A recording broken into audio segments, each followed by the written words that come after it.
Puis à demain pour une autre chronique, Emmanuel Coco. Notre invité ce matin, Maître Michel Ndoki, avocate engagée. Maître Michel Ndoki, rebonjour. Rebonjour. Vous avez écouté le conseiller municipal de Douala 2e, grand conseiller à la mairie de la ville, parce que c'est en cette qualité également qu'il a signé cette lettre adressée au ministre d'État, secrétaire général de la présidence de la République, Ferdinand Ngongor, Charles Élisant. Lorsque vous l'écoutez concernant cette colère avec l'exécutif communal, notamment le maire, Denise Fampou, est-ce que vous comprenez la colère de ces 4 conseillers municipaux? Oui, je comprends la colère parce que je la ressens. Je comprends que l'on dise, et c'est ce que M. Zhang dit, force doit revenir à la loi. Maintenant, il ne faut pas sortir cette phrase de son contexte. Et le contexte, c'est que ceux qui disent force doit revenir à la loi sont ceux qui la violent allègrement. Okay? Aujourd'hui, on finit par se demander quelle est la norme. Quand M. Zhang rappelle les textes, rappelle la procédure, il est conseiller municipal depuis 5 ans. Est-ce que c'est la première fois que la procédure est violée? Est-ce que d'habitude la procédure est respectée, ce qui explique que spontanément il s'élève quand elle cesse de l'être? Lui-même répond non à cette question. Donc nous avons une organisation qui est appuyée sur la violation de la règle. Et ça va tellement loin que quand ils veulent protester parce que les textes n'ont pas été appliqués, ils ne le font pas selon les règles. Ils demandent au secrétaire général, à la présidence de la République, d'intervenir. Ça, c'est en vertu de quelle procédure? C'est en vertu de quelle loi? Il y a des lois. Quand un maire, ce qu'il vient de décrire, il m'a interpellé à plusieurs reprises en tant qu'avocat. Ce qu'il vient de décrire, c'est un abus de pouvoir, c'est un détournement de pouvoir. Il y a des procédures légales pour faire annuler des décisions, pour faire arrêter une autorité administrative qui détourne les pouvoirs qui lui ont été conférés. Il dénonce le fait qu'on ait attribué le marché à un de leurs collègues. On est dans un cas manifeste, surtout si la neutralité, l'impartialité n'ont pas été garanties. On est dans un cas manifeste de conflit d'intérêts. Et je le dis en tant que privatiste, dans le domaine du droit public, il y a certainement une infraction qui correspond à ce type de comportement. Et qu'est-ce qu'il fait? Il écrit à M. Ngongo. Est-ce qu'à ce moment, il ne fait pas... C'est ça.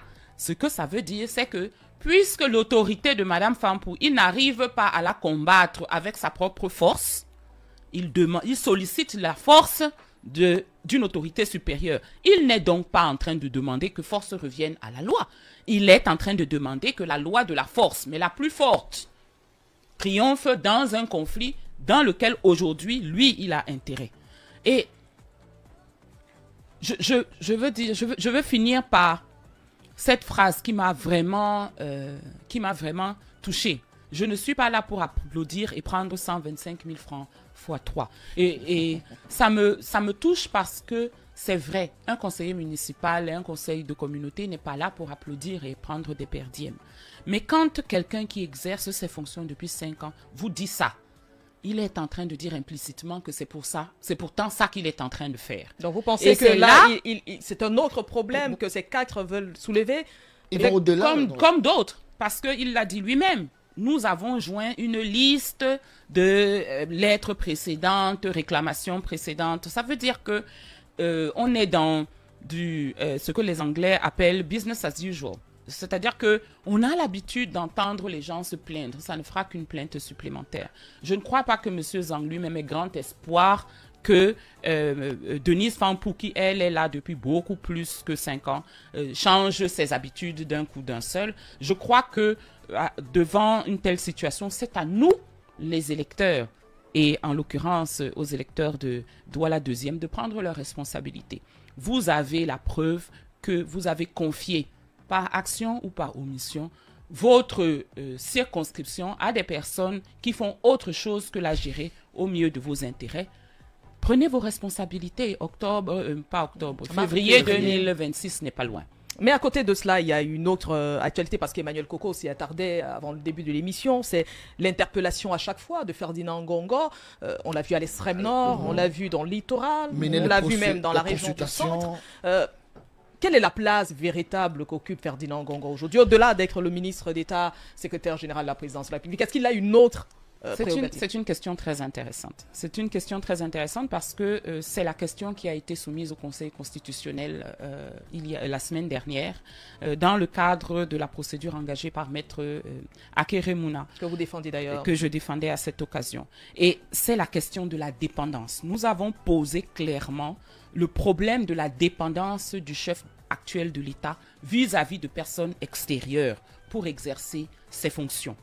On voit bien que cette dépendance est tellement manifeste que maintenant les administrés ne vont même plus vers le chef de l'État. Quand ils veulent que les pouvoirs du chef de l'État soient exercés, ils vont vers le secrétaire général de la présidence de la République qui, lui, n'a jamais été élu. Et j'ai eu une courte conversation, je crois que vous avez vu l'élément circulé sur les réseaux sociaux, ça m'a été reproché, avec monsieur le directeur du cabinet civil. Ayolo. Voilà, monsieur Mvondo Ayolo. Et il disait, parce que nous avions dénoncé notamment le fait que monsieur Ngongo bénéficiait d'une signature permanente, d'une délégation de signature permanente, que c'est une habitude au niveau de la présidence de la République et c'est une habitude qui date de l'époque du président Amadou Ahidjo. Le fait est qu'il ne s'agit pas seulement de délégation de signature. D'abord, en pratique, la signature est déléguée pour des points précis.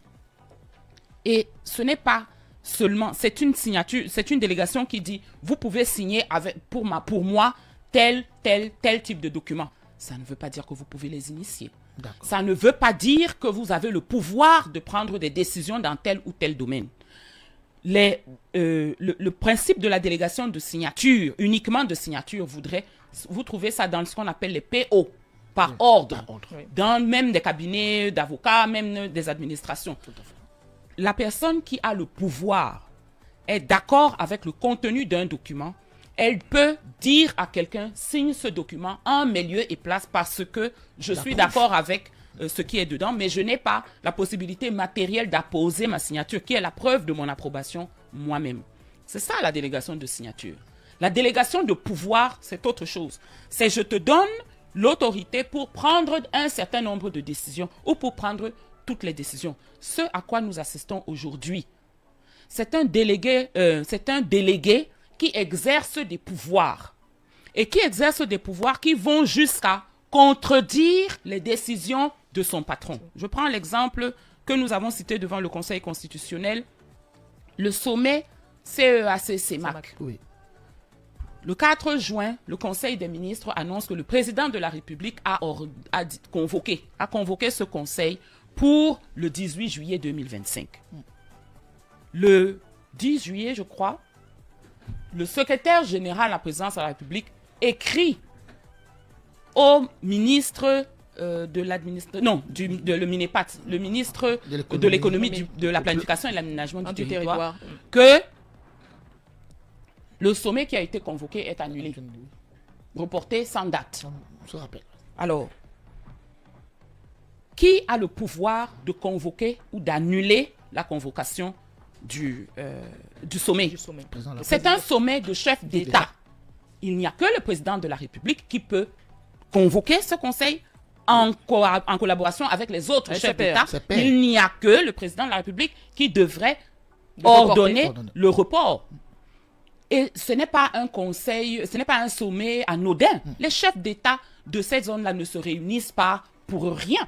Hein? Ils se réunissaient parce qu'il faut fusionner la CEAC et la CEMAC pour augmenter l'efficacité de ces organisations et l'intégration sous-régionale. Nous sommes les plus en retard en Afrique. Il y a des conséquences politiques, économiques, etc. terribles.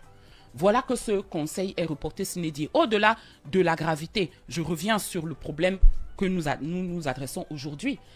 Nous avons un secrétaire général, la présidence de la République, qui exerce des pouvoirs. Il n'est pas simplement autorisé à signer des documents pour le compte de quelqu'un d'autre. C'est lui qui exerce les pouvoirs que nous avons donné à ce quelqu'un d'autre. Et c'est ça qu'il faut arrêter. Il faut l'arrêter parce que ça va à l'encontre de toutes les règles, ça va à l'encontre de la sécurité de l'État. Si vous avez un président de la République qui n'est plus libre de prendre des décisions pour le compte de la République du Cameroun sans l'intervention de quelqu'un qui n'a pas de pouvoir, alors on est dans l'anarchie. Rien d'autre. Et c'est ça qu'il faut que nous arrêtions. Est-ce que, Maître Michel Ndoki, vous pensez comme les autres que le problème est dans les textes même, notamment le décret qui donne cette délégation de signature? Bien sûr qu'on peut analyser le décret et regarder s'il a été lui-même signé, émis, etc., en conformité avec la loi. Parce que si on revient justement sur ce décret, il a été signé le 5 février 2019. Tout à fait. En son article 3, dans le cadre de cette délégation permanente de signature, M. Ngongo Ferdinand discriminera lui-même les affaires qu'il estime opportun de réserver à la signature du président de la République. On est dans une inversion, effectivement, ça, c'est une inversion complète du principe. Et je défie les personnes qui m'ont affirmé que c'était une habitude de me montrer les délégations de signature accordées par le président Amadou Ahidjo à l'époque pour montrer que c'était le même type de délégation de signature. C'est absolument dangereux. Concrètement, le décret dit: moi, président de la République, je donne le pouvoir au secrétaire général, à mon secrétaire général, de signer les documents et lui-même me dira ce que lui il veut. Lui-même me dira ce que lui il veut que j'examine. Sinon, le reste, lui, il examine. Pour le compte de la République, on ne peut pas accepter que cela se perpétue. J'entends beaucoup de gens dire la nature même fera son travail. Vous ne faites pas le vôtre. Pourquoi vous comptez sur la nature?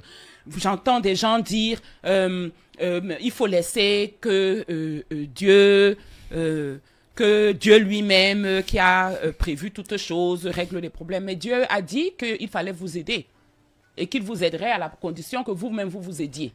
Qu'est-ce que vous faites, vous, Camerounais, pour vous aider? Il faut enfin et c'est pour ça que je suis aujourd'hui en campagne, en pèlerinage, je ne sais pas comment il faut l'appeler. Je milite pour que les Camerounais se lèvent et prennent leurs responsabilités. Je ne suis pas et je ne pense pas que nous devrions être, en tant que nation, une personne qui subit les événements ou qui vit dans l'illusion. Vous m'avez montré tout à l'heure l'interview de Madame Célestine Ketia-Cortez qui dit qu'elle constate avec bonheur que la population de Nkonsamba, que je salue, est ravie du travail extraordinaire qui est fait par son ministère et par d'autres sur ordre du chef de l'État. Je ne sais pas si les populations de Nkonsamba et quelles sont les populations de Nkonsamba qui se reconnaissent dans cette affirmation. Moi, j'aimerais bien qu'on fasse un sondage pour voir quelle est la proportion de la population de Nkonsamba qui nage dans le bonheur, parce que vraiment, on s'occupe très bien de là-bas, et qu'ils nous disent dans ce cas qui est leur marabout, parce qu'il faut absolument que les autres villes aillent le consulter. Elle était à Douala également, et par la même occasion, elle s'est dit satisfaite de l'avancement des travaux concernant la voirie. Mais Maître Michel Ndoki, on sait qu'il y a quelque temps, vous vous êtes lancé dans cette tribune, l'appel de l'histoire. Et pour une autre fois, vous avez écrit, c'était le 25 août dernier, vous faites partie des signataires, parce que vous êtes une quarantaine environ. Mais cette tribune est très dure. Elle parle d'un tri autoritaire, d'un président qui fuit la transparence et qui préfère la fuite silencieuse. Voilà quelques mots que nous avons pu avoir. Pourquoi un tel coup de gueule aussi frontal? Comment est-ce que je pourrais vous dire ça gentiment? Nous essayons de oui, vraiment pousser. Gentiment, parce que le texte, il est dur. Voilà, nous essayons de pousser pour voir éclore une réalité différente que celle qui est décrite par les Camerounais. Vous savez, c'est la perception qui est la réalité. Si vous répétez encore et encore et encore que tout va bien, c'est pour ça que je parlais de vivre dans l'illusion, eh bien les gens vont finir par penser que tout va bien, même s'ils sont assis au milieu d'un incendie. Il faut que on commence à parler des choses telles qu'elles sont. Il faut que nous prenions l'habitude de dire en public la même chose que nous disons en privé. Nous ne pouvons pas continuer avec ce comportement schizophrène qui consiste, dès que nous sommes entre nous, à dire tout ce que nous pensons de mal de ce pays. Et dès qu'il y a un micro, une personne qui écoute, la possibilité que ce soit répété, à utiliser des mots doux, des mots édulcorés. La réalité, c'est que lorsque l'on nous a annoncé que Paul Biya était candidat à l'élection présidentielle du 12 octobre 2025, on nous a annoncé.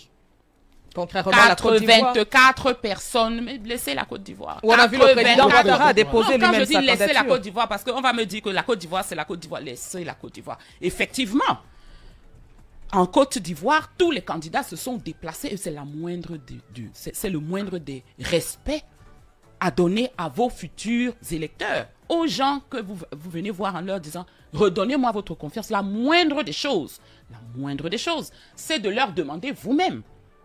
C'est une photographie qui nous a demandé et un courrier, et encore, même pas.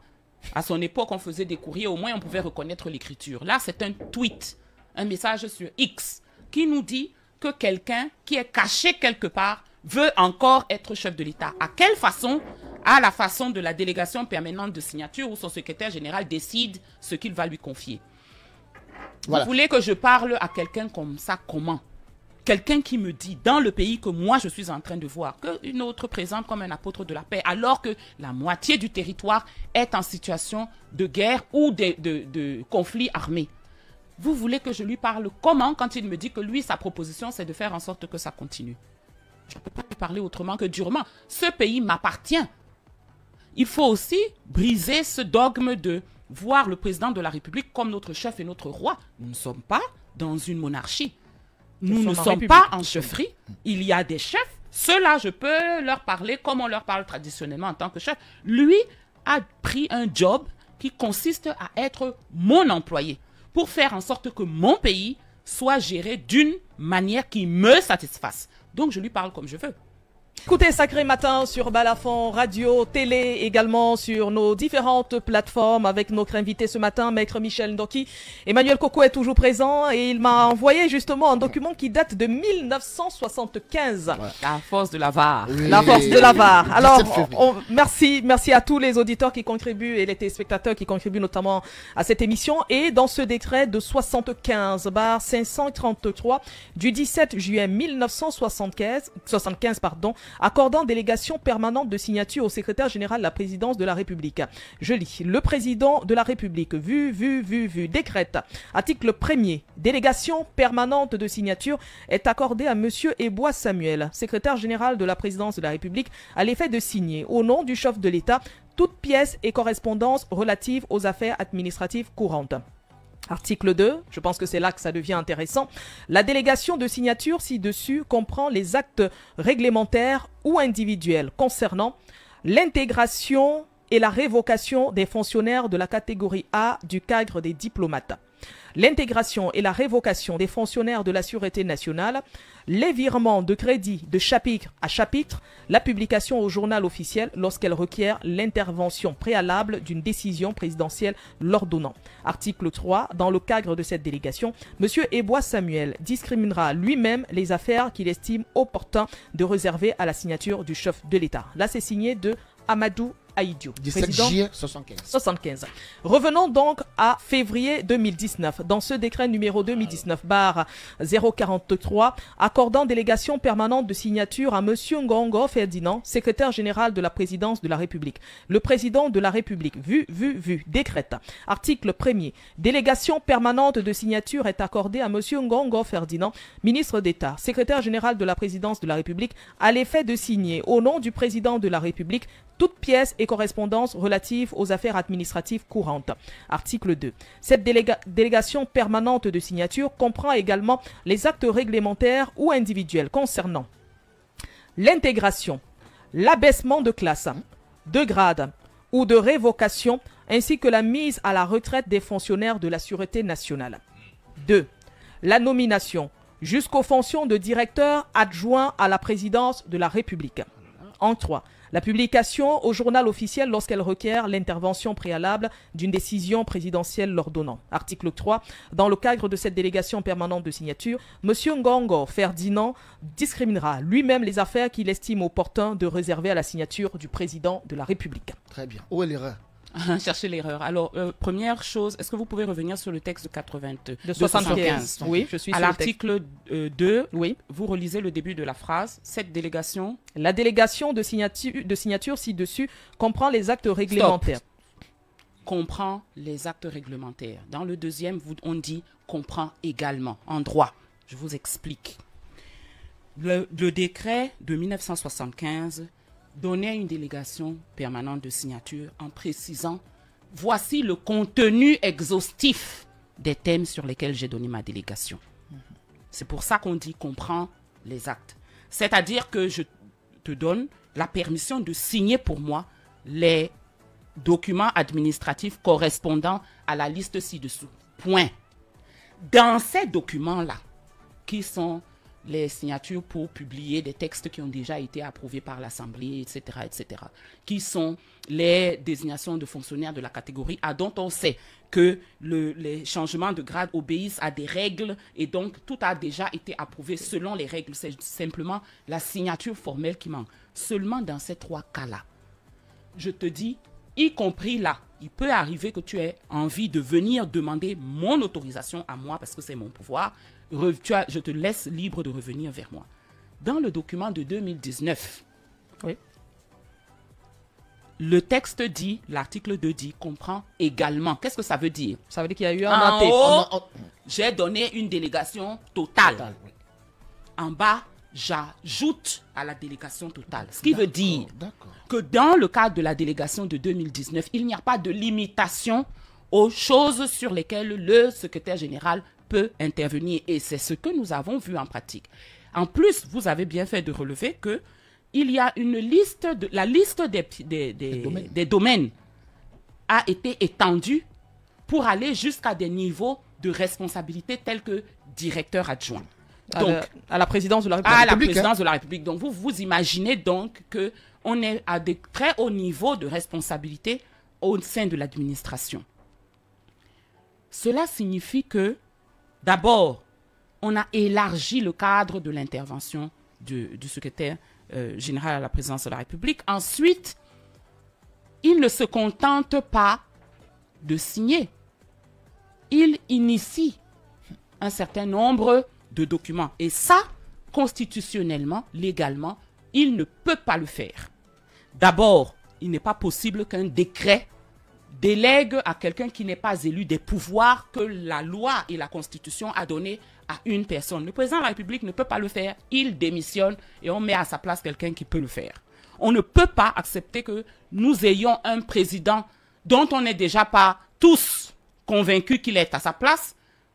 Lui est assis à étudier et c'est quelqu'un d'autre qui est en train de faire le travail que nous n'avons pas demandé, sur lequel on ne nous a pas consulté. C'est ça que nous sommes en train de dire. Nous sommes en train de dire que même lorsque le secrétaire général à la présidence de la République initie des documents en disant sur très haute instruction, ses collègues, ministre de la Communication, ministre de la Justice, viennent publiquement nous dire qu'ils ne croient pas que cette instruction vienne du chef de l'État. Maître Akere Mounala dit devant le Conseil constitutionnel, il a, contrairement à nous, le privilège de connaître personnellement le chef de l'État. Hein? Il le connaît depuis très longtemps. Il l'a dit, ce qui se passe dans ce pays aujourd'hui ne se passe que parce que le chef de l'État n'est pas en mesure d'exercer ses fonctions normalement. Ce n'est pas possible qu'un certain nombre de choses se produisent si le chef de l'État est le chef de l'État que lui, il connaît. Ça veut dire que nous sommes dans une situation, et c'est ce que nous avons dénoncé, où le chef de l'État n'est pas libre d'exercer ses fonctions. Ça va au-delà de ne pas être capable. Parce que quand ici, il n'est pas capable, il faut qu'un juge ou un médecin constate qu'il n'est pas capable. Mais il n'est même pas libre d'exercer ses fonctions, puisqu'il y a quelqu'un d'autre qui est en train de les exercer en ces lieux et places. Mais cette personne a été choisie par lui-même. Oui, à ce moment, c'est pas qu'il n'est pas libre, c'est qu'il a juste décidé de déléguer une partie de des signatures, je les dirais ainsi. C'est ça, il a décidé de déléguer une partie de ses signatures. Il n'a pas décidé de déléguer une partie de son pouvoir. C'est pour ça que je vous dis qu'il y a une différence entre les deux. La délégation de signatures signifie, j'ai pris le pouvoir de prendre une décision, j'ai pris la décision, je n'ai juste pas signé le document qui le prouve. Je demande à quelqu'un de signer à ma place. C'est bien écrit pour mon compte. Ça veut dire que le document, la décision, elle émane de moi. À partir du moment où la personne à qui j'ai donné ma signature prend l'initiative d'initier quelque chose et signe, elle est en train d'usurper mon pouvoir. Et ça devrait l'exposer aux foudres de la loi. Et nous avons des éléments de preuve de ce que il est de notoriété publique parmi ses collègues qu'effectivement, il usurpe ses pouvoirs, le secrétaire général à la présidence de la République. Nous parlons de ça en long, en large et en travers pour vous dire quoi? Le 12 octobre prochain, nous avons des responsabilités à prendre. Il ne s'agit pas simplement de dire ce qui ne va pas. C'est ce que je disais tout à l'heure. Je refuse la victimisation et je refuse le délire. Ce délire qui consiste à dire que tout va bien, je n'en peux plus. Il n'y a pas d'autre manière de dire ça. Je n'en peux plus. Et je suis sûre que vous êtes comme moi. Je refuse la victimisation qui consiste à dire je ne peux rien faire. Si je peux faire quelque chose, j'ai fait quelque chose, vous pouvez faire quelque chose, faites quelque chose. Ce quelque chose, c'est dire nous allons choisir un autre leader. 84 personnes se sont présentées pour dire moi je veux que je veux être votre choix. On en a retenu 12. Il en reste 11 parce que celui qui n'est pas capable d'exercer les fonctions de manière indépendante ne peut pas faire partie des choix envisageables. D'accord? Il en reste 11. Nous avons suffisamment de bon sens pour discriminer parmi les 11. C'est aussi simple que ça. Parlons justement de ces 11, en dehors du président de la République sortant, Paul Biya, candidat du RDPC. Il y a cet article du journal Jeune Afrique avec comme intitulé « Le Cameroun à l'opposition la plus bête d'Afrique ». Un article repris notamment par Akeremouna que vous avez défendu encore la semaine dernière devant le Conseil constitutionnel. Akeremouna qui lui assume ce titre de Jeune Afrique. Est-ce que à ce moment vous partagez l'avis du bâtonnier et candidat à l'élection présidentielle? Alors, je crois que les candidats aux élections présidentielles sont encore plus conscients que nous qu'ils sont dans une compétition. Dans une compétition, chacun utilise toutes les armes en sa possession pour l'emporter. Nous sommes les juges arbitres. Et lorsque quelqu'un nous dit que les compétiteurs sont bêtes parce qu'ils n'ont pas décidé de s'éliminer les uns les autres, en fait, à mon sens, il est en train de nous dire que nous sommes encore plus bêtes parce que si on nous donne à choisir entre 11 personnes, c'est trop pour nos petites têtes. Je ne crois pas. Est-ce que ce n'est pas en rapport avec la désignation d'un candidat consensuel? Oui, c'est de ça que je parle. Je dis, il dit, ce journaliste, qu'il y a 11 candidats. Ils doivent eux-mêmes choisir qui abandonne, qui se déclare forfait, qui se sent incapable de recueillir suffisamment de suffrages pour que les juges arbitres n'aient pas besoin de faire leur travail. Parce qu'un juge arbitre regarde tout le monde jouer et dit qui est le meilleur. D'accord? Non. Lui, il dit, les candidats là sont bêtes parce que ils ne sont pas en train de déclarer forfait pour qu'il n'en reste qu'un, de manière à ce que les juges n'aient pas à faire de travail de sélection ou d'évaluation, qu'ils se contentent de dire, puisqu'il n'y en a qu'un qui est debout, c'est celui-là qu'on veut. Je réponds, cet article est en train de nous dire, à nous, 8 millions d'électeurs, que nous sommes trop bêtes pour faire la différence entre des compétiteurs et dire qui est le meilleur. Et je ne pense pas qu'ils nous connaissent bien. S'il dit que nous sommes si bêtes qu'on ne peut pas choisir entre 11 personnes. Je ne le pense pas. Premièrement, parce que l'histoire a montré que nous n'avons aucun mal à choisir. Les élections passées, si vous regardez, de moins les 3 ou 4 des élections passées, il n'y a pas eu une seule élection avec un seul candidat, ou 2. Dans toutes les élections passées, vous avez 8, 10, 13 candidats. Et à la fin du scrutin, 80-90% des voix vont chez 2 ou 3. Ça veut dire que n'importe lequel d'entre nous, quand il voit la liste des 11 qui sont là, est capable de dire d'emblée, on ne demande pas, ça ne lui demande pas 30 secondes de réflexion. Vraiment, il y en a 3, 4, 5. C'est même pas la peine. Ils vont avoir leurs supporters qui viennent de leur communauté, mais sérieusement, bon, c'est bien d'avoir essayé, continuer d'essayer et on verra aux compétitions suivantes. Il y en a peut-être 3 ou 4 qui valent la peine d'être sérieusement examinés parce qu'on a vu leur parcours politique, leur parcours professionnel et on se dit, voilà des gens qui ont l'air de savoir à peu près de quoi ils parlent et des gens qui, dans le passé, ont déjà réussi ce qu'ils avaient entrepris. Ils ont des chances de rencontrer le succès dans cette prochaine entreprise qui est l'entreprise probablement la plus importante de leur vie. Et on vous demande de choisir entre ces 3 ou 4-là. On ne demande pas que le prochain président de la République soit élu à 95% des voix. On demande qu'une majorité se dégage. C'est une majorité au premier tour. On nous dit, ah mais comme c'est une majorité au premier tour, c'est encore plus grave. Non, c'est pas plus grave. C'est plus simple. Il suffira que quelqu'un ait plus que les autres. Je suis désolé. 8 millions d'électeurs, nous pouvons dégager une personne qui est première, une personne qui est deuxième, une personne qui est troisième. D'ailleurs, ceux qui seront deuxième, troisième, etc., ça ne veut pas dire qu'ils ne peuvent pas servir la nation. Ils peuvent rentrer dans un gouvernement d'union, ils peuvent repartir dans des élections locales comme certains candidats. Cabral Libi n'a perdu aux élections présidentielles la dernière fois. Il s'est présenté aux élections locales et il a servi sa nation. Joshua aussi, c'est la même chose. Donc, il faut stopper cette victimisation. Nous avons une liste de 11 candidats. Dans les 11, on procède par élimination, on garde ceux qui nous paraissent les plus sérieux. Et dans les plus sérieux, on voit qui est le meilleur. C'est facile. Mais est-ce que... Et ça tue l'idée de la coalition, de la mutualisation ça la rend complètement inutile et ça nous permet de sortir du débat. Ça veut dire que vous n'êtes pas pour une coalition. Ce n'est pas que je sois pour ou contre. C'est que ça ne dépend pas de moi. Je n'ai pas le droit, moi, en tant qu'électeur, de dire aux gens, je ne veux pas faire mon travail, je vous demande de faire mon travail. Parce que quand, en tant qu'électeur, on exige des candidats qu'ils s'éliminent les uns les autres, on exige de ne pas faire notre travail.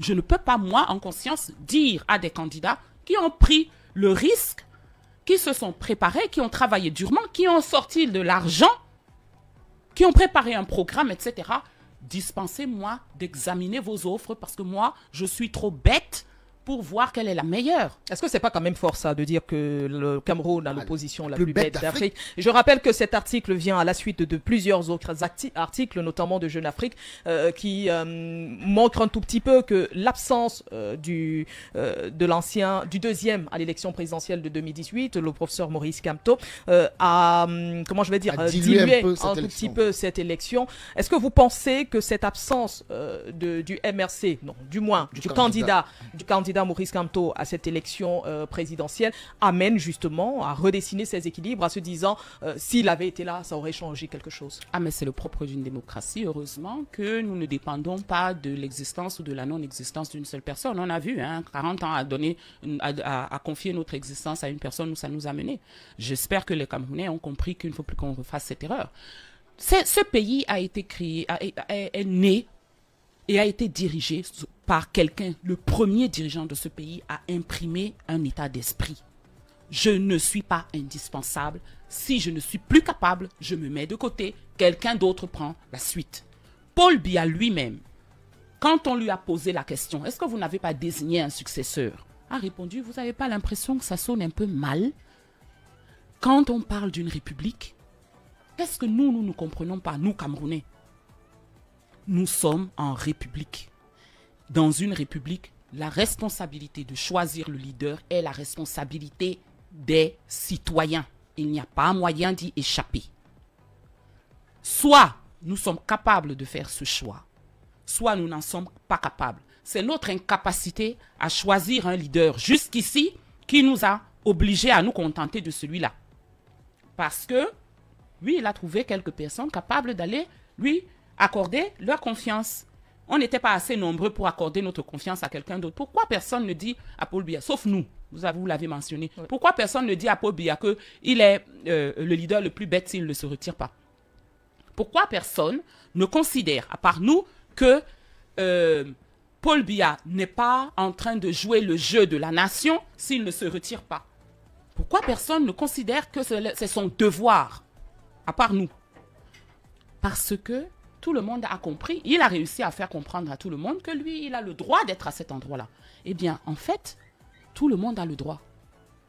Tout le monde a ce droit. La Constitution dit quels sont les critères que vous devez remplir. Vous avez 35 ans, vous n'avez pas été victime de condamnation, etc., etc. Vous avez le droit d'être président de la République.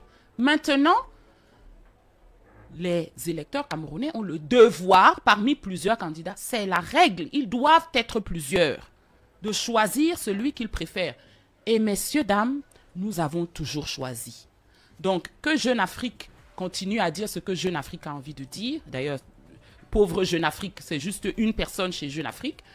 Personnellement, depuis quelque temps, je suis de moins en moins impressionné par la qualité des articles qui sortent là de ce magazine, surtout quand il s'agit du Cameroun. Mais c'est aussi ça la démocratie. Hein. En français, on dit il vaut mieux entendre ça que d'être sourd. Donc, Dieu merci, je ne suis pas sourde. Des fois, on peut entendre des choses d'une qualité douteuse. C'est comme ça. C'est pas ça qui est important. Il faut rester concentré. Hein, cette expression que nous avons appris à aimer. Il faut rester concentré. Ce qui est important, c'est que le 12 octobre prochain, nous avons l'opportunité de redresser la situation de ce pays en faisant un choix. Le meilleur choix en notre âme et conscience pour le Cameroun. Est-ce que vous avez le profil du prochain dirigeant dans un pays que vous décrivez comme pratiquement à la dérive? Surtout que dans cette tribune, vous faites un portrait robot justement du candidat. Vous parlez d'assises nationales, vous parlez d'intégrité, vous parlez de stature internationale. Exactement. N'est-ce pas une description idéale, maître Michel? Non, idéal, non. Il y a des personnes qui répondent à ces descriptions. Il y a des personnes parmi les candidats qui ont une stature internationale, parmi les 11. Parmi les 11. Paul Biya est candidat. Oui, ça d'abord c'est une rumeur, ce n'est même pas vrai. Tant que vous l'aurez pas vu ou entendu dire ça, vous pouvez pas dire qu'il est candidat. Mais le Conseil constitutionnel et les CAM a validé. Ça fait 12 candidats. Toutes les décisions qui sont prises par M. Ngongo sur haute instruction inventée, elles sont exécutées aussi. Ça ne les rend pas réelles. Il y a 11 candidats. Il y a 11 candidats. Je pense que les choses sont claires. Les candidats sont des gens qui se présentent devant vous. C'est ça, être candidat. Alors, Monsieur le Président de la République vient se tenir devant ses compatriotes 30 minutes pour expliquer pourquoi il croit, après 43 ans, qu'on doit lui faire confiance. Moi-même, je viendrai vous dire ici là que je pense que ce monsieur a la stature internationale, etc., etc. Il vous écoute, c'est à lui que je parle. Peut-être que c'est l'occasion... Dites-lui que j'ai dit que... Non, il écoute. Adressez-vous à lui directement, au Président de la République. Monsieur le Président de la République, vous sortez. Vous allez dans l'endroit que nous vous proposons, devant la jeunesse camerounaise. Vous vous tenez debout devant un micro, comme vous l'avez fait depuis ces 40 dernières années. Et vous expliquez en 30 minutes, pas plus, pourquoi nous devons vous faire confiance en 2025 et au-delà. Et oui, moi-même, je dirais que c'est un candidat sérieux. C'est ce que nous attendons de lui. Donc, dans la mesure où je doute très fortement que s'il n'a pas eu la force d'aller déposer un courrier à Aile, comme il aura la force de venir faire un discours. Mais est-ce qu'il a toujours fait, est-ce qu'il a déposé, il n'a pas toujours déposé lui-même son dossier. Oui, mais il faisait des discours, il faisait des campagnes. Parfois, la dernière fois, c'était 7 minutes. Nous demandons 30. Et ensuite, plus rien. Mais là, c'est pas encore la campagne. Ah, bien sûr. Nous attendons donc. Vous m'avez demandé qu'est-ce que je pense des candidats alors qu'on n'est pas encore en campagne. Nous avons le droit de commencer nos conversations pour choisir. Donc, je dis, je connais les candidats. Voici les candidats qui pourraient m'intéresser. Mais pour revenir plus sérieusement sur les critères de ce portrait robot dont vous avez parlé, oui, parmi les 11 candidats, vous avez des personnes qui ont la stature internationale, qui comprennent les enjeux de ce pays. Et l'urgence dans ce pays, c'est de remettre les choses à plat. Cela a été dit. C'est de mettre un terme aux crises sécuritaires profondes. Donc, il faut une figure consensuelle que les personnes de tous les bords au Cameroun soient capables d'écouter avec confiance et révérence. Il faut quelqu'un qui a de l'expérience quand il s'agit de comprendre les règles de droit et de fixer le cadre d'assises nationales pour avoir une discussion de fond sur les termes de la Constitution, sur le code électoral, sur les institutions telles que la justice, le pouvoir législatif, qui acceptent de revoir ces règles pour qu'elles soient efficaces et efficientes et servent le peuple camerounais. Et il nous faut quelqu'un qui sache gérer ce travail de remise à plat, pas nécessairement quelqu'un qui demain sera un économiste accompli, un spécialiste, je ne sais pas, de la réforme agricole, ou qui puisse nous parler du potentiel de l'espace en ce qui concerne l'économie camerounaise. Et c'est quelqu'un qui, une fois qu'il aura fait ce travail de remise à plat, de nettoyage, de vidange, remettra la compétition, le poste de président de la République en jeu pour une compétition pour la prochaine génération. Il y a des gens qui correspondent à ce portrait. Ah, Maître Michel Ndoki, notre invité jusqu'à 10h, nous allons marquer une pause de 10 minutes. C'est bien ça bon, en tout cas, il y a d'abord une pause publicitaire et après on revient en plateau. Balafon Télévision, canal 515. Vous aussi, vous pouvez commenter l'actualité en direct tout le matin sur la page Facebook Radio Balafon officielle.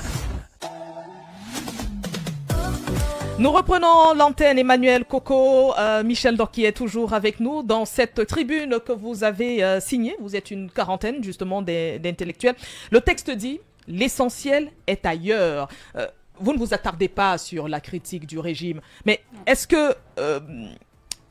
parce que vous jugez cela comme étant en dialogue dessous, ou alors simplement parce que vous estimez que l'opposition a trop perdu le temps, ou même que les différents électeurs eux-mêmes devraient prendre leurs responsabilités en main au soir du 12 octobre? Alors, d'abord, rappelez-vous le début de cette émission. Ce n'est pas un problème d'opposition ou de... Premièrement, j'ai du mal avec cette expression, l'opposition. C'est un terme qui vient du parti au pouvoir et c'est un terme qui véhicule l'idée qu'il y a deux façons de faire de la politique dans ce pays. Soit on est pour le parti au pouvoir, soit on est contre lui et on est tous un camp. Ce pays nous appartient. Il y a plusieurs manières d'envisager de le diriger. Plusieurs.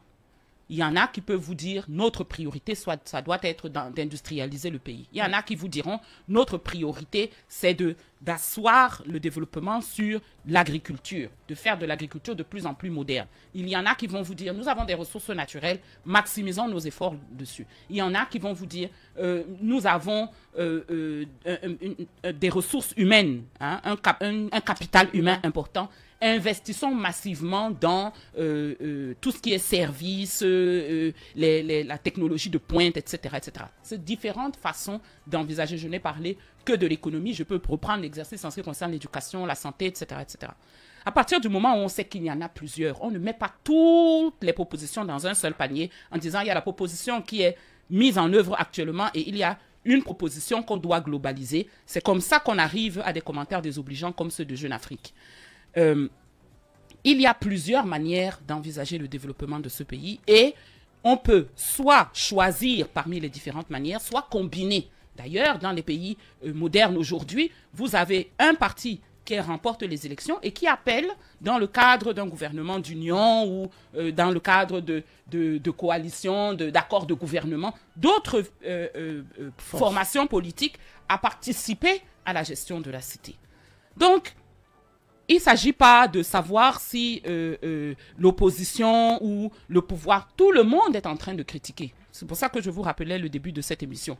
Vous avez quelqu'un qui est du parti au pouvoir qui critique quelqu'un d'autre, une façon de gouverner avec laquelle il n'est pas d'accord. Donc, la question que nous devons nous poser, c'est quelle est la manière de gouverner le pays qui nous conviendrait aujourd'hui, qui est la mieux adaptée pour résoudre les défis du Cameroun d'aujourd'hui et qui peut nous redresser en tant que pays, ramener la paix, parce que contrairement à ce qui est chanté, le chef actuel de l'État n'est plus du tout l'apôtre de la paix. Je crois qu'il a même cessé de la mendier. Hein. À un moment, il était devenu le mendiant. Je crois que même mendier, il a arrêté parce que le conflit dans lequel on s'est enlisé, il n'y a pas de perspective. Il ne vous parle même plus, en ce qui concerne le nord-ouest et le sud-ouest, d'un horizon de règlement de la crise. Il ne vous parle même plus, en ce qui concerne le Grand Nord, d'un horizon de règlement du problème Boko Haram. Donc, il nous faut quelqu'un d'autre. Quelqu'un qui soit capable de s'attaquer avec courage et détermination à ces problèmes et qui sache comment les régler. On a parlé de la nécessité de dialogue. Nous avons un leader aujourd'hui qui refuse de dialoguer. Alors, il faut mettre à sa place quelqu'un qui veut dialoguer puisque nous savons que c'est le dialogue qui va résoudre le problème. Voilà comment est-ce que l'on procède pour régler les problèmes que nous avons. Et voilà quel est le rôle que nous pouvons jouer en tant qu'électeurs pour régler nos problèmes. Nous n'allons pas devenir chef de l'État, mais nous devons participer à désigner un chef de l'État qui nous donne des garanties qu'il sait quels sont nos problèmes, parce qu'il faut d'abord les connaître avant de parler de les régler. Il sait quels sont les problèmes, il comprend quels sont nos problèmes, et il a la capacité intellectuelle, humaine, mentale, de les régler. Avant peut-être de revenir sur votre plateforme bâtisseur de la nation, cette tribune libre de ces intellectuels camerounais, vous êtes signataire, Maître Michel Ndoki, à qui s'adresse-t-elle? Est-ce que les partis politiques sont concernés? Quel est déjà l'objectif? Qui est visé dans cette tribune? Les électeurs. Nous considérons que ce sont les électeurs aujourd'hui qui jouent le moins leur rôle. Alors, les partis politiques, on peut en être satisfait, pas satisfait. En tout cas, ils essayent, dans la mesure de leurs moyens, dans la mesure de leurs convictions, dans la mesure de leur expérience, de faire quelque chose. Mais ceux qui ne font rien, ce sont les électeurs, dans leur grande majorité. Si vous regardez les résultats, tricherie comprise, comme j'aime souvent dire, des précédentes élections, particulièrement des élections présidentielles, vous constaterez que plus de la moitié des gens qui avaient des cartes électorales, je ne vous parle pas de ceux qui pourraient en avoir une, plus de la moitié des gens qui ont une carte électorale ne l'ont pas utilisée. Il faut changer ça. En 2018. En 2018, en 2025, il faut changer ça. En 2018, ils ne l'ont pas utilisé. En 2011, ils ne l'ont pas utilisé, etc., etc. On peut remonter. Le maintien de ce candidat-ci au pouvoir viendra de ce que, encore une fois, nous serons restés chez nous et on aura laissé des urnes vides que quelques agents de l'administration prendront le soin, parce qu'ils sont aux ordres et que leur salaire en dépend, de remplir à notre place. Nous avons donc une responsabilité à prendre, celle d'aller remplir nous-mêmes nos urnes. J'aimerais faire une petite parenthèse sur cette histoire de confondre administration, gouvernement et parti politique. Ce sont trois choses entièrement différentes. Le gouverneur restera gouverneur jusqu'à ce qu'on le démette de ses fonctions, quelle que soit la personne qui est élue en octobre. Lui le sait, c'est pour ça qu'il ne va pas se balader dans la rue avec un paille du RDPC sur le dos. Donc nous devrions le savoir aussi. Hein? Le gouvernement va automatiquement être démis dans son ensemble de ses fonctions dès lors qu'on aura élu une autre personne président de la République en octobre prochain. Donc, eux, ils le savent, nous devrions le savoir encore mieux. Le parti, c'est l'organisation qui vous propose un programme pour diriger ce pays. Vous avez vu en 2018 qu'il vous proposait la même chose qu'en 1982, 87. C'était quoi, le libéralisme communautaire? C'était qu'en 82. Depuis 1982, ils ne se sont pas adaptés. Eux, ils sont restés bloqués. Nous sommes 25 ans après l'entrée dans le 21e siècle. Eux, ils sont toujours en 1982. C'est facile, s'ils avaient encore un candidat, de dire non, là, quand même, il faut qu'on sorte de là. 80% de la population de ce pays a 35 ans ou moins. Mesdames et messieurs, qui avait 20 ans, entre 20 et 35 ans, la décision concernant le prochain président de la République vous appartient. Et pour en venir aux bâtisseurs de la nation, vous nous l'avez prouvé, puisque vous êtes la quasi-totalité de ceux qui se sont déclarés volontaires sur les plateformes des bâtisseurs de la nation pour observer le prochain scrutin. Le changement, l'alternance que nous appelons de nos voeux, elle viendra de ça. Premièrement, participation maximale au scrutin. Deuxièmement, surveillance par nous-mêmes. On ne va pas déléguer ça. Et l'ECAM fera son travail, continuera de faire son travail. Nous allons prendre en main notre destinée en surveillant nous-mêmes, chacun dans son bureau de vote, le déroulement et le décompte. Et en rendant compte à la plateforme que nous avons mis à votre disposition des résultats, de manière à ce que, comme chez les Blancs, pour reprendre cette expression, nous puissions dès le 12 ou le 13 au matin dire aux gens, voici qui vous avez désigné comme le prochain chef de l'État à partir du 13 octobre 2025. Maître Michel Ndoki, le Cameroun se prépare à l'élection d'octobre prochain. Vous avez dévoilé il y a quelque temps les ambitions de votre plateforme, justement les bâtisseurs, qui appellent les citoyens à reprendre le contrôle de leur destinée en s'impliquant véritablement et activement dans la surveillance électorale, gage selon vous d'un véritable changement démocratique. Vous aviez pour objectif de réunir 10 000 volontaires pour surveiller justement le vote lors de l'élection présidentielle de 2025. Est-ce que vous avez déjà les 10 000 Non, on n'a pas encore les 10 000. Et je dois vous avouer que c'est là vraiment le sujet de mon inquiétude et peut-être de ma frustration par rapport à la situation de notre pays. Nous avons la possibilité, c'est tellement simple, nous avons la possibilité de reprendre le contrôle de tout ceci. Alors, je comprends que nous soyons comme ça, que beaucoup de Camerounais soient comme ça, tétanisés, pétrifiés devant l'immensité de la tâche. Effectivement, notre pays est dans une situation préoccupante. Mais si vous voulez manger un éléphant, vous le découpez en petits morceaux. Chacun des électeurs que vous êtes a juste un petit morceau. On vous dit, c'est simple, vous allez dans votre bureau de vote, vous observez, vous votez, première étape, vous observez, deuxième étape, vous rendez compte, troisième étape, on s'occupe du reste. Les bâtisseurs de la nation ont une plateforme, une solution informatique qui peut recueillir jusqu'à 30 000 rapports. Donc, nous aurions 30 000 personnes sur 8 millions, 30 000 personnes dans chaque bureau de vote. Il y a à peu près 30 260 bureaux de vote aujourd'hui. Chacun d'entre vous sait où est le bureau de vote dans son quartier. Nous aurions 30 000 volontaires, nous serions capables de dire quasiment bureau par bureau, dès le lendemain, quels ont été les résultats. La seule chose qui manque ici, nous avons une équipe aujourd'hui, nous avons des coordinateurs dans toutes les régions, nous avons des coordinateurs dans tous les départements, nous avons à peu près 1500 personnes qui se sont déjà regroupées dans nos plateformes WhatsApp. Nous avons, en collaboration avec le rappeur Xafral, 12 000 personnes à peu près qui ont déclaré leur intérêt. Nous avons besoin de les répertorier et de les inscrire sur cette plateforme pour que seules les personnes identifiées puissent envoyer des rapports. C'est une question de sécurité et de fiabilité des résultats. Donc, il y a encore du chemin à faire, mais c'est un chemin qui peut être fait ensemble. Il suffit que vous contactiez. Alors, je vais vous donner le numéro. J'espère qu'il pourra être diffusé. Il y a un numéro WhatsApp. Il y a aussi notre page Facebook. Vous pouvez le donner. Les bâtisseurs de la nation. Je vais...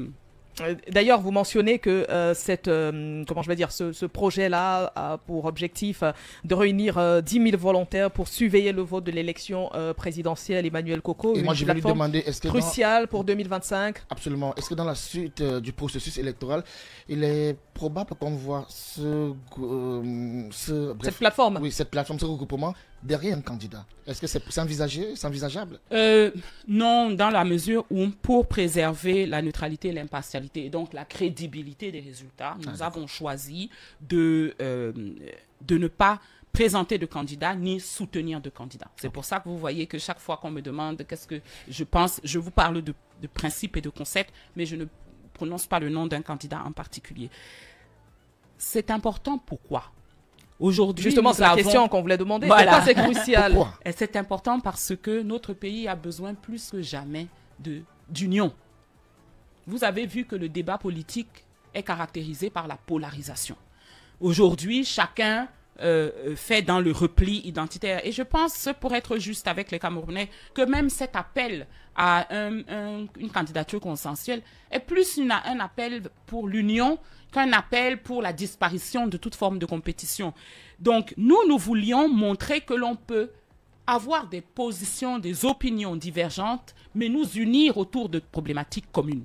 dans les bâtisseurs de la nation, nous avons des militants du PCRN, nous avons des militants du SDF, nous avons des militants du MRC, nous avons des personnes qui ne militent nulle part, nous avons des activistes, des acteurs de la société civile, des avocats, etc. Nous avons des syndicalistes, nous avons même, j'en ai rencontré dans certaines communes, des représentants et des militants du RDPC. Parti au pouvoir. Tout à fait. Donc, nous pensons que savoir et protéger la vérité aux élections qui viennent est la priorité de tous les Camerounais, quelle que soit leur inclination politique. Et quelle différence avec les scrutateurs? Il n'y en a pas sur le plan juridique. C'est-à-dire que le rôle d'observation est le même. La différence est que le scrutateur intervient à la demande de Elecam pour procéder au dépouillement. D'après la loi, 2 scrutateurs à la fin, et d'ailleurs j'en profite pour vous dire, parce qu'il faudra que vous défendiez cette stricte application de la loi, l'expérience a montré que parfois c'est problématique. La loi dit, à la fin de la journée, quand on clôture le bureau, on ferme le bureau de vote, le président du bureau désigne parmi les électeurs présents qui se portent volontaires 2 scrutateurs. Ça veut dire que parmi les gens qui ont voté ce jour-là, ceux qui sont restés, ils demandent qui veut être scrutateur et 2 des électeurs sont choisis parmi ceux qui se portent candidats. Ce n'est pas, comme on peut voir parfois, que lui choisit. Ce n'est pas qu'il a désigné des scrutateurs d'avance. C'est qu'il est obligé, à ce moment-là, de demander dans les électeurs qui sont là, qui est volontaire. On prend 2 personnes, elles donnent leur carte d'identité, leur carte d'électeur. Elles vont être inscrites sur le procès verbal comme électeurs. Une d'entre elles ouvre l'urne et sort le bulletin. L'autre note ce qui a été écrit sur le bulletin. Aucun représentant de parti politique, aucun représentant de l'administration, aucun représentant d'Elecam. Ce scrutin nous appartient. Et peut-être la question d'un auditeur, s'il vous plaît, peut-on être scrutateur d'un parti politique et faire partie de votre plateforme? Alors, oui, vous pouvez être représentant d'un parti politique, c'est différent de scrutateur. Je le répète, le scrutateur est un électeur, c'est pas celui qui a passé la journée dans le bureau de vote. C'est celui qui, à la fin de la journée, lui, la seule chose qu'il a fait, c'est venir voter. À la fin de la journée, il entre dans le bureau pour procéder au dépouillement parce qu'il a été choisi. Le représentant dans le bureau de vote qui aura passé la journée va assister au dépouillement et il va noter, lui, il aura un procès verbal avec lequel il va repartir, il va le signer, etc. Et oui, il peut à la fois être le représentant d'un parti politique et un observateur qui nous enverra, il est aux premières loges pour dire ce qui s'est passé, donc il peut nous envoyer ce rapport. Ce que nous voulons, c'est multiplier les chances que partout, il y ait quelqu'un pour être la sentinelle. Le projet s'appelle Diso. Diso, en Douala et dans plusieurs langues sawa, c'est l'œil, c'est le regard, c'est la sentinelle. Et nous avons même découvert que c'est le même mot dans une langue au Malawi. Nous avons quelqu'un qui nous a écrit du Malawi pour dire qu'ils avaient mis en place la même initiative au Malawi. Diso. Donc, nous voulons multiplier le nombre de sentinelles pour être sûr que rien n'échappera à notre vigilance. Donc oui, on peut être à la fois représentant de parti et observateur pour le compte des bâtisseurs de la nation. On peut être à la fois scrutateur et observateur pour le compte des bâtisseurs de la nation. Alors, il y a la question... Je ne vous ai pas encore donné le numéro. Le numéro, oui. Juste le temps pour Alors, vous. c'est plus 44, oui. 77, 68, 83, 61, 87. C'est un numéro, je vais le reprendre, oui. C'est un numéro WhatsApp. Plus 44. C'est l'Allemagne, ça. Non, l'Angleterre. L'Angleterre. Oui, un des cofondateurs des bâtisseurs réside en Angleterre. C'est pour ça qu'il a... Mais c'est un numéro WhatsApp. C'est un numéro WhatsApp. Plus 44, 77, 68, 83, 61, 87. On va peut-être reprendre.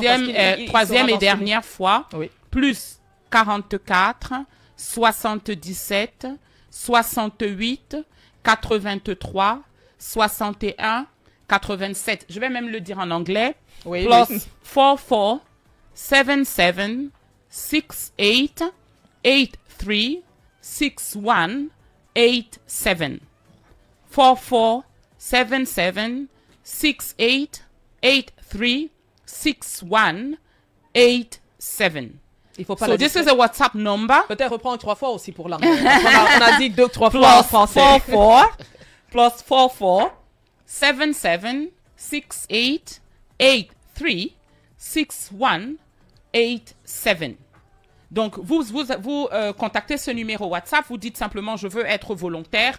Vous recevrez une réponse très rapidement pour vous demander des informations sur l'endroit où vous résidez et vous allez voter et vous serez dirigé vers le groupe de votre région. Je voudrais préciser que les rapports peuvent être faits à la fois par voie digitale, c'est une application, mais aussi par SMS. Hein, si jamais on a, comme ça a pu arriver par le passé, des problèmes de connexion Internet. Voilà. Sur la question de la transparence électorale, il y a la question de Anissette Ogué, agressée à Maître Michel Ndokildi.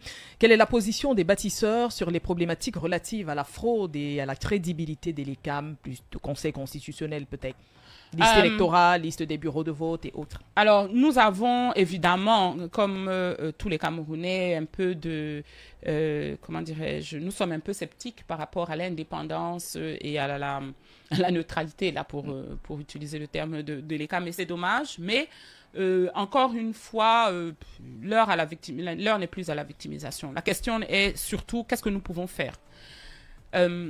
Une des choses que j'ai répondu à quelqu'un qui exprimait cette crainte, c'est les partis politiques peuvent avoir des problèmes pour avoir des représentants partout. Nous, les électeurs, on ne peut pas avoir des problèmes. Partout où il y a un bureau de vote, il y a au moins des électeurs. C'est-à-dire que le reste peut ne pas être là, mais il y a des électeurs. Pourquoi? Parce qu'on met des bureaux de vote là où il y a des êtres humains. S'il y a des êtres humains, des adultes, il y a des électeurs. Donc, vous regroupez les électeurs et vous pouvez savoir exactement ce qui s'est passé. Aucun bureau de vote ne peut échapper à votre attention. Donc, nous sommes appuyés aussi sur les électeurs pour compléter les listings, parce qu'effectivement, l'ECAM n'a pas publié les listes à temps, etc., etc. Par rapport à ça, il y a effectivement la dénonciation. On a dénoncé, ça n'a rien changé. Il faut résoudre le problème, il faut être un peu créatif et vous contournez la difficulté en disant, OK, demandez aux électeurs, demandez aux citoyens qui travaillent pour l'ECAM dans les circonscriptions, parce qu'eux aussi veulent le changement. Ça leur donnera des salaires meilleurs, ça leur donnera un système de santé meilleur pour leurs enfants, ça leur donnera un système éducatif meilleur pour leurs enfants. Donc, ceux-là viennent vers nous, ils nous disent, bon, voici, en ce qui concerne ma région, voici la liste à jour des bureaux de vote sur lesquels j'ai travaillé. À partir de là, il ne nous reste plus qu'à faire chacun sa part. Vous avez indiqué que la surveillance du vote est une nécessité, Maître Michel Ndoki. Comment la plateforme bâtisseur de la nation veillera-t-elle à ce que cette surveillance soit réalisée de manière impartiale et transparente? Je ne sais pas s'il y a quelque chose de particulier à faire. Nous avons une stratégie qui est simple. Nous souhaitons faire ce travail ensemble, d'accord? Oui. Nous disons aux gens, OK, si vous voulez faire ce travail avec nous, vous déclarez, vous nous contactez et vous ferez partie des mains qui se seront réunies pour attacher le fagot. Nous ne partons pas de l'a priori que tout le monde est malhonnête et que nous sommes les seuls. Nous avons le monopole du patriotisme. Nous partons de l'a priori que la grande majorité des Camerounais veut que ce pays aille mieux, que ce pays aille bien. Et que la grande majorité des Camerounais est enthousiaste à l'idée de participer à l'effort de construction de notre nation à partir du moment où elle sait comment être utile. Nous proposons une manière d'être utile. Et nous sommes ravis de constater que nous avons beaucoup de personnes. J'ai parcouru le Cameroun de long en large et en travers. En fin de semaine, je vais au nord-ouest. J'ai été à l'extrême nord, au nord, dans la Damawa, dans le sud, dans le sud-ouest, etc. Il manque l'ouest. Il manque l'est. J'ai été à l'ouest, il manque l'est. Et là, je vais au nord-ouest. Mais j'ai rencontré partout des personnes qui me disent extraordinaire, nous voulons participer. Et nous voulons aller dans les petits villages parce que vous savez, à cet endroit-là, il se passe ceci, etc. Donc, on n'a pas de crainte. Justement, une parenthèse, lorsque vous parlez des villages, vous avez dit que vous étiez dans le Septentrion. Oui. Comment contrôler les votes là-bas, dans les chefferies ou même encore dans les casernes militaires? Mais c'est là-bas que nous étions. Nous étions à Tokombéré, à Kaélé, à Yagua, à Courby. C'est là-bas que nous sommes allés à la rencontre des gens. Et là-bas, nous avons des personnes qui nous ont dit, nous, on peut vous dire dans tel village ce qui s'est passé à Mokolo. Oui. On m'a dit, dans tel bureau de vote, voici ce qui s'est passé. Donc, on est content parce que maintenant, nous allons pouvoir rapporter cela. Et quand nous donnerons un avis sur la crédibilité de ce scrutin, nous le donnerons sur une base documentée, pas sur une base anecdotique de telle ou telle dénonciation ici ou là. Nous pourrons dire dans 30, 40, 50% des bureaux, il n'y avait pas tous les bulletins. Donc, nous pensons que ces élections ne sont pas libres ni transparentes. Nous pourrons dire le contraire. Nous pourrons dire le phénomène concernait juste 2 ou 3% ou 0,5% des bureaux de vote sur la base de nos observations. Donc, essayez. Ça sera la première fois dans l'histoire de ce pays que nous aurons nous-mêmes pris en main notre destinée. On n'a pas encore essayé ça. On ne peut pas dire qu'on va échouer parce qu'on n'a pas essayé. Ce que nous avons déjà essayé, c'est rester à la maison, c'est analyser les problèmes, c'est critiquer, c'est pleurer. Ça n'a pas changé quoi que ce soit. Donc, essayons de faire quelque chose. Au moins, si jamais ça ne fonctionne pas, on fera mieux la prochaine fois. Et au moins, on sera fiers parce qu'on a essayé. Par conséquent, il faudrait aller voter. On se rappelle Emmanuel Coco du taux d'abstention à l'élection 2018. Très élevé. D'ailleurs, un journal avait titré « La victoire de l'abstention ». Exactement. Donc voilà une victoire dont nous ne sommes pas fiers et que nous n'avons pas besoin de répéter. Selon Maître Michel Ndoki, il faudrait faire autre chose que ce que nous avons l'habitude de faire. Essayons autre chose. Allons voter le 12 octobre prochain. Juste une respiration et on revient. Sacré matin. Bon bagaille. Mon frère, le rang c'était avant. Aujourd'hui, fais tes paiements sans effort avec Momo. Facture Eneo, Camwater, Canal+, et même tes impôts. En plus, tu télécharges ton reçu gratuitement. Tape étoile 126 dièse ou télécharge la nouvelle Momo app. Momo, c'est Mo. Tout est Mo avec Momo. Vous aussi, vous pouvez commenter l'actualité en direct tous les matins sur la page Facebook Radio Balafon. Les auditeurs, notamment sur la plateforme de Balafon Média, à dire qu'en vous écoutant, Maître Michel Ndoki, ils ressentent beaucoup d'espoir autour de cette élection. Mais que répondez-vous, Maître Michel Ndoki, à ceux qui estiment qu'une telle initiative de surveillance citoyenne pourrait être perçue comme une tentative de politiser le processus électoral? Il y a des gens qui disent ça? Oui. D'accord. Ils pensent que le processus électoral, c'est quoi si c'est pas de la politique? C'est de la politique. Ah, je sais pas, je demande. Je suis complètement perdu. Il faut même qu'on arrête de faire de la politique quand on choisit des leaders politiques. C'est terrible. Non, c'est tout ça, c'est de la politique. Ah, je sais pas, mais il me semble qu'on peut pas faire plus politique que ça. Enfin, je sais pas. Qu'est-ce que vous en pensez, vous? C'est vrai, j'ai pas le droit de poser des questions. C'est vous qui posez des questions. Parce que la personne. Mais là, on va très loin. La personne qui envoie la question fait remarquer que ce n'est pas la première initiative. Il y en a d'autres comme ça, notamment de Abdourahmane Abadoumama. Tout à fait. Voilà. Nous avons travaillé ensemble. Qui lui a dit qu'on n'était pas ensemble? D'où il faut pas, comme ça là être pessimiste sur vos compatriotes, cher monsieur. Moi, je suis blessée, je suis très triste. Non, nous travaillons ensemble, monsieur Abdourahmane Baba, et nous avons parlé. Dès le lancement, je pense que notre première conversation date du début de l'année ou peut-être un peu avant que je n'arrive dans le Grand Nord, donc 8 mars par là. Et la raison pour laquelle nous n'avons pas lancé officiellement une coalition avec M. Abdourahmane Baba, c'est que M. Abdourahmane Baba nous a dit « Moi, je soutiendrai un candidat ». Donc à partir du moment où notre posture était de dire « Nous voulons soutenir le pays, pas un candidat ou l'autre », c'était difficile. Parce que, qu'est-ce qui se passe? Le jour où vous annoncez les résultats, si c'est le candidat que vous avez soutenu, on dit que c'est parce que vous l'avez soutenu. Si ce n'est pas le candidat que vous avez soutenu, le candidat ne comprend pas pourquoi vous ne le soutenez pas. Donc, si on soutient personne, on soutient la vérité, tout le monde est d'accord. Donc, à ce moment, mais ça ne nous empêchait pas de travailler ensemble. C'est grâce à M. Abdourahmane Baba que nous avons eu la dernière liste disponible des bureaux de vote. Ensuite, il s'est présenté. Donc, candidat pour le compte de l'UPC. Et sa candidature n'a pas été retenue. Donc, évidemment, le travail de mobilisation qu'il a fait peut et va certainement être mis au service de l'initiative. Mais plus nous serons nombreux à soutenir cette initiative, plus nous avons de chances que les résultats que nous allons annoncer soient des résultats fiables. Oui, on travaille ensemble. Je vous ai parlé de X Zafran Oui. tout à l'heure. Le rappeur X Zafran a lancé une initiative, il ne nous avait pas attendu. Nous avons commencé à parler de collaboration parce que lui est sur le terrain, est plus proche de ces jeunes, plus proche de la société civile et donc inspire une confiance qu'on n'a pas forcément quand on a un profil d'ancienne femme politique ou d'actuelle femme politique comme moi. Et je respecte ça. Donc, oui, on travaille ensemble. La question que moi j'ai envie de renvoyer au monsieur, c'est lui, il travaille donc où? Hein? Il est temps que les gens commencent à faire des choses au lieu de se contenter de nous dire à nous que ce que nous faisons n'est pas bien. Il y a la question d'un autre auditeur. Comment votre plateforme Bâtisseurs de la Nation inclut-elle et soutient-elle la participation des femmes dans son projet de surveillance des élections? Très bonne question. Nous pensons que les femmes sont sous-représentées dans cette initiative. Alors, il y a beaucoup de femmes que j'ai rencontrées et quand elles sont là, elles ont tendance à être vraiment les plus efficaces. Maintenant, malheureusement, ce ne sont pas majoritairement les femmes qui se portent volontaires. Je répète, malheureusement, nous lançons vraiment un appel parce que nous pensons que quand les femmes s'impliquent dans une initiative, elles le font avec plus de sérieux et de désintéressement.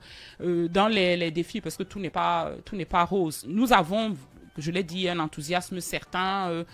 Plusieurs centaines, on a commencé à publier sur des plateformes médias. D'ailleurs, j'espère que nous pourrons compter. Je vais vous envoyer tout à l'heure les visuels. Si nous pouvons compter sur Balafon pour publier sur vos réseaux sociaux aussi, nous apprécierons. En tout cas, un de vos confrères l'a fait, Mimi Mefo pour ne pas la nommer. Et il y a des centaines de personnes chaque fois que la publication paraît qui se déclarent volontaires. Donc, il y a un enthousiasme qui est certain. Ceci étant, il n'y a pas beaucoup de femmes parmi ces volontaires et je trouve que c'est dommage. J'espère qu'elles feront preuve d'un peu plus de combativité. Alors, je me suis demandé dernièrement, est-ce que c'est parce que nous, les femmes, ne sommes pas naturellement, génétiquement programmées pour combattre? Mais je veux rassurer tout le monde. Personne ne vous demande de prendre les armes. On vous demande de prendre un stylo, de prendre un papier et d'utiliser votre téléphone. Je pense que ça peut encore être considéré comme une forme pacifique. Au moment où il y a une femme d'ailleurs est candidate parmi les 11. Une seule femme. Une seule femme. Tout à fait. Patricia Tomaïnou-Dame. Voilà, elle mérite que son vote soit protégé par nous autres. Donc, réveillons-nous. À côté de cela, l'actualité, oui, c'est vrai, on parle beaucoup de cette présidentielle, mais à côté, Maître Michel Ndoki, il y a la désinformation, il y a le côté fake news. Aujourd'hui, ça devient difficile pour les uns et les autres d'avoir la bonne information, notamment lorsqu'on commence à parler d'alliance, de coalition. Emmanuel suit mon regard avec tout ce qui arrive. On a d'ailleurs eu Paul Maël sur cette antenne qui nous a dit, faites attention à tout ce que vous lisez sur les réseaux sociaux. C'est pas toujours exact. Et le candidat, c'est l'UNDP qui vient de démentir une vidéo qui a été largement partagée et un communiqué et une opinion qui a été largement construite autour de cette information-là. Alors c'est la vidéo sur l'arrivée à Meganga. Oui, alors le communiqué, lui, il s'appuie sur un communiqué qui a été diffusé, publié. D'accord, c'est le communiqué qui est faux. Oui, c'est le communiqué qui est faux. Les faits sont réels, mais le communiqué très bien. Non, parce qu'il faut le préciser. Il faut le préciser, c'est vital parce que ce qui s'est passé à Meganga n'est pas anodin. Voyez, dans cette ambiance où on dit qu'on ne peut rien, que nous sommes passifs, que nous aimons... Voilà des personnes qui portent une voiture. Vraiment, il y a des moments comme ça où je suis extrêmement fière d'être camerounaise. Voilà des enfants qui vous portent une voiture avec quelqu'un au volant. Donc, je suppose n'importe qui au volant. Je suppose que le moteur pouvait même tourner. Ils portent la voiture, ils posent la voiture du côté, ils disent, chef, entrez faire votre travail de mobilisation. Nous, on veut écouter ce que vous avez à nous dire. Qu'est-ce que nous n'avons pas? Qu'est-ce qui nous manque? Est-ce qu'on a besoin d'en arriver jusque-là, mec? Oui. Est-ce que ce n'est pas une incitation à la révolte? Le sous-préfet avait besoin, mais contre qui? Donc l'autorité administrative. Exactement. C'est ça ce biais cognitif. L'autorité travaille pour nous. Donc celui qui est révolté, c'est le sous-préfet qui ne veut pas que un leader politique aille à la rencontre de ses compatriotes pour leur dire ce qu'il a à leur proposer. De quel droit? Donc, lui, il devrait être poursuivi pour s'être révolté contre l'autorité. L'autorité suprême dans ce pays, c'est le peuple camerounais. Nous avons dit qu'ils ont porté la voiture. Ils n'ont ni détruit la voiture, ni porté atteinte à l'intégrité physique du monsieur. Mais quand des militants sont allés au Conseil constitutionnel pour suivre les débats, il y a eu atteinte à leur intégrité physique et personne n'est en train de nous parler. D'ailleurs, 10 sont encore... il y a des gens qui sont encore détenus sans rime ni raison. Et personne n'est en train de se révolter contre ça. Il faut que nous apprenions à placer la révolte là où elle doit être. Est-ce qu'il y avait besoin d'en arriver là? Oui, bien sûr. Qu'est-ce qu'il aurait fallu faire? Poliment faire demi-tour? Vous pensez que des centaines et des centaines de militants de l'UNDP n'ont que ça à faire? S'arrêter sur les routes de campagne parce qu'un sous-préfet abuse de son autorité. Mais ce n'est pas la première fois, puisque même l'honorable Cabralibi, le candidat du PCRN, avait déjà été victime. De sa tournée de dédicace. Un sous-préfet également. Non, mais il n'y a pas que... oui, il y a l'honorable Cabralibi. Maître Akeremouna, on était en train d'en parler. Il était dans le Nyong-Ekele, je crois. Est-ce que c'était le Nyong-Ekele? En tout cas, dans un des bastions de l'UPC pour faire une rencontre. Le sous-préfet a envoyé des gens pour... a demandé à la police de venir interdire le rassemblement. Je voudrais rendre hommage à nos concitoyens de la police locale qui ont dit au sous-préfet, je suis désolé, nous on ne fait pas ça. Est-ce qu'on doit redouter le rôle de ces administrateurs civils sur le territoire national? Je crois qu'il ne faut pas généraliser. D'accord. Je pense qu'il faut dénoncer et rappeler à l'ordre ceux d'entre les sous-préfets qui... comment dirais-je, abusent de leur autorité, d'accord? Mais qu'il ne faut pas généraliser. L'honorable Joshua aussi a utilisé une expression qui m'a beaucoup plu, donc que j'aime lui prendre à l'occasion. On entend toujours le bruit d'un arbre qui tombe dans la forêt, on n'entend pas le bruit des milliers d'arbres qui sont en train de pousser. Il y a des centaines de sous-préfets dans ce pays. Donc, les 4 ou 5 qui font du zèle qu'on ne leur a pas demandé ne doivent pas permettre que l'on ternisse la réputation de l'ensemble des sous-préfets. Mais c'est aussi une invitation à ces sous-préfets à se souvenir de la nature de leurs fonctions. Ils ne sont pas des suppôts d'un régime politique. Ils sont des agents de l'administration. Que chacun reste à sa place et tout va bien se passer. Vous avez évoqué tout à l'heure, on a évoqué cette tribune où vous avez signé Maître Michel Ndoki, qui se termine par assez de paroles, place à l'action résolue. Exactement. Quel est votre tout premier acte résolu? Ou vous pensez que cet acte-là, c'est... Moi, je serais après le 12. Moi, vous me connaissez. Moi, je suis dans l'action par... comment est-ce que je veux dire ça? Par engagement, par tempérament, par foi. Oui. Par une foi absolument inébranlable dans ce pays. Je vois tous les jours, j'entends tous les jours ce qui me permet de croire que ce pays n'a pas qu'un potentiel extraordinaire. Il a un avenir extraordinaire.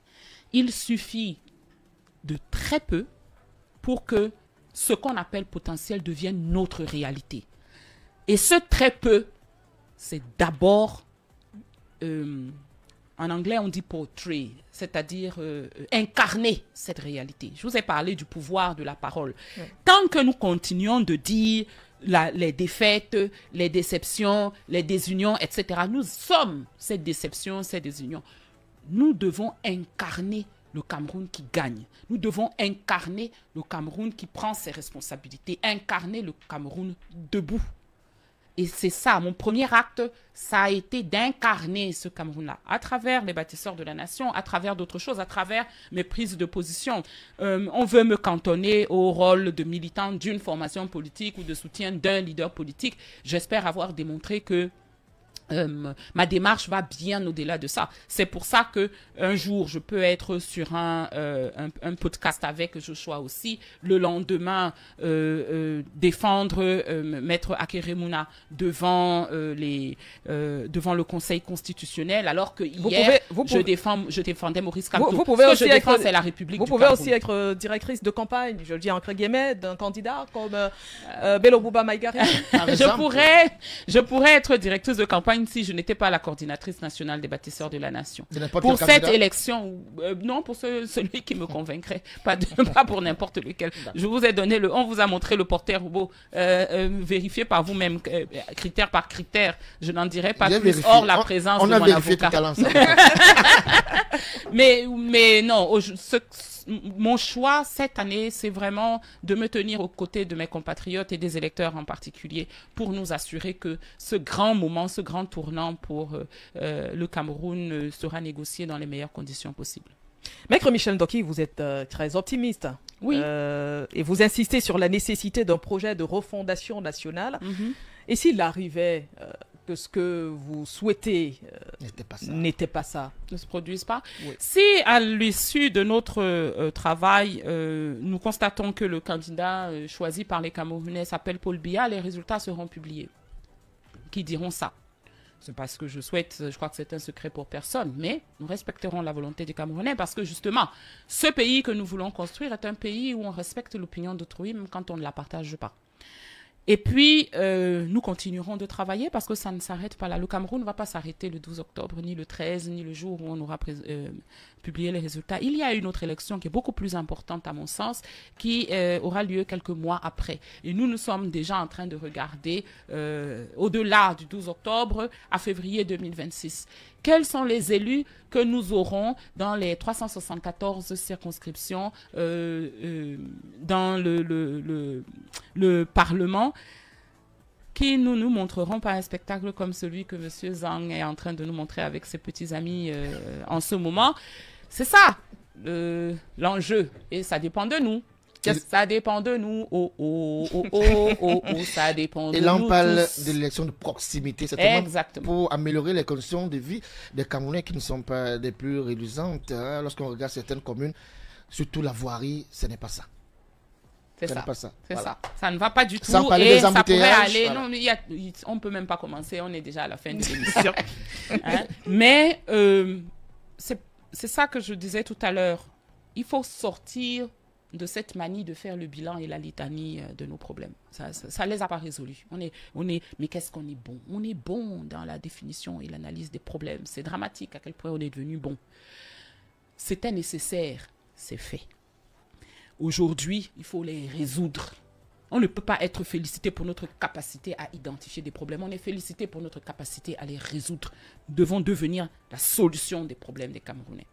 Voilà. Vous avez évoqué, on revient là-dessus, sur ce projet de refondation nationale. Est-ce que selon vous, ça passe par un cas d'alternance? Est-ce que ça concerne la libération des prisonniers politiques? Est-ce que ça concerne la limitation des mandats? Qu'est-ce que vous mettez dans refondation nationale? Tout ça.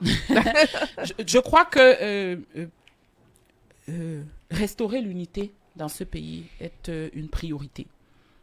Nous devons réveiller et stimuler le sentiment d'appartenance à la nation camerounaise, à une nation camerounaise. Que cela se fera en reconnaissant la diversité et en accordant l'autonomie. La centralisation du pouvoir est une catastrophe pour ce pays, ça s'est vu. Il faut développer l'autonomie de toutes les zones qui créent la richesse. Il faut que le vrai pouvoir revienne à ceux qui le détiennent et qu'il ne soit pas, en anglais on dit hijacked, il ne soit pas confisqué par une petite poignée de personnes. Et ce n'est pas leur âge qui est problématique, c'est le fait qu'il s'agisse d'une petite poignée.